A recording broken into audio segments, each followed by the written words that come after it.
Ready, start.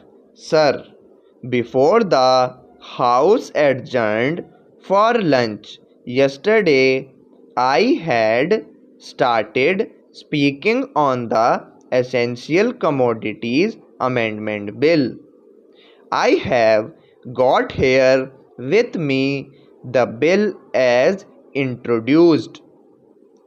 In the statement of objects and reasons, the government pointed out that in certain cases it might be necessary for them not to award punishment prescribed in the law as it exists at present, but to forfeit a part of the deposit.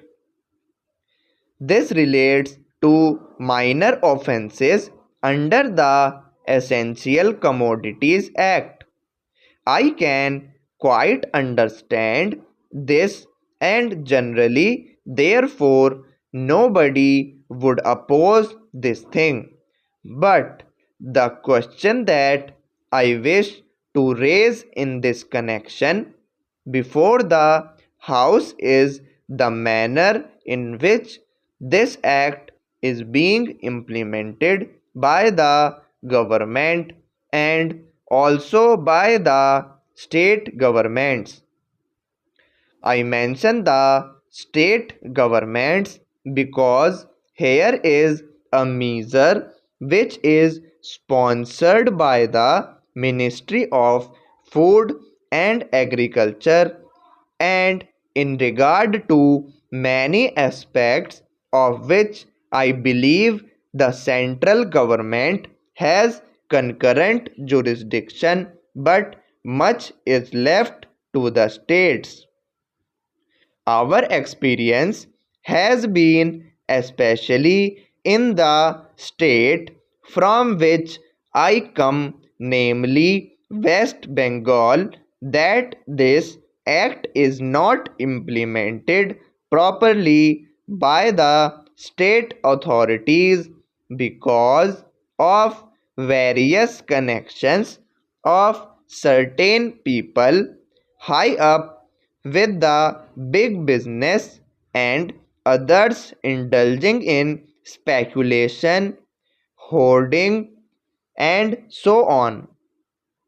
The result has been that whatever should be done had not been done.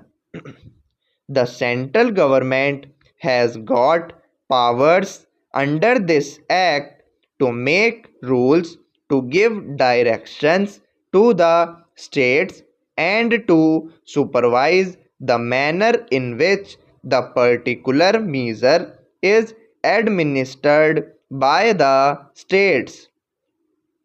We found that much that should have been done was not done. What is the use of talking about punishment of the small fry? Certainly, if they are guilty, they have to be punished, and the smaller the fry, the minor should be the punishment. I agree there, but the point is that the arts is not properly implemented. We should like to know from the government as to how many cases have been started under the Essential Commodities Act. We know that food grains had been hoarded, speculation had been indulged in, stocks had been removed from one state to another surreptitiously by unfair and illegal methods. These should have attracted the attention of the Essential Commodities Act. The act was passed in this parliament with a view to putting a check on speculative rise in prices. When it came to the question of practical implementation of this measure, we found that the government had failed. Now, government should say something about it. When government seeks to amend an act, it should tell us as to how the parent act, which is proposed to be a amendment, has been implemented. Is it the contention of the government that difficulty arises because this particular provision is not there in the act? Are government in trouble because they do not know how to deal with the small fries? Or is it because that those who are supposed to administer this measure at the state level, at the district level, have thought it fit to ignore it, have thought it fit to bypass it? If any measure of the central government was needed for controlling the price of food grains and ensuring the supply of essential commodities to the community, it is the Essential Commodities Act. I would like the minister to say something on this. I know that he was not here at the time when we passed this measure, nor was he there when the Essential Commodities Act was bypassed by many state governments. In the past, we had drawn the attention of the minister to this problem, and that minister is now happily going to be the president of the Uttar Pradesh Congress Committee. But here I would like to ask the minister who has stepped into his shoes as to what he is doing in order to see the proper implementation of this act. How many prosecutions have taken place?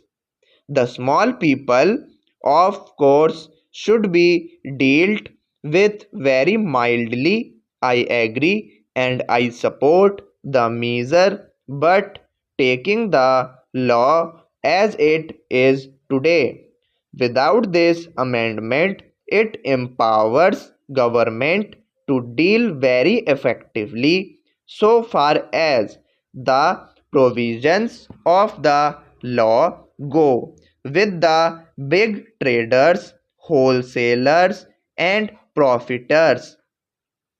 I would like to know as to how they have dealt with them. How many are in jail today? How many have paid fine? How many have suffered imprisonment? How many licenses have been cancelled as a result of malpractices, corruption, profiteering, and so on, all of which are provided for under this bill? We are entitled to know. Take us into your confidence in regard to this matter. I say, from whatever knowledge we have, that very few have been prosecuted under this act. If it is so, it is not because our black market trade has suddenly become white market trade, or those impious people have suddenly become virtuous with the succession in the office of the food minister by a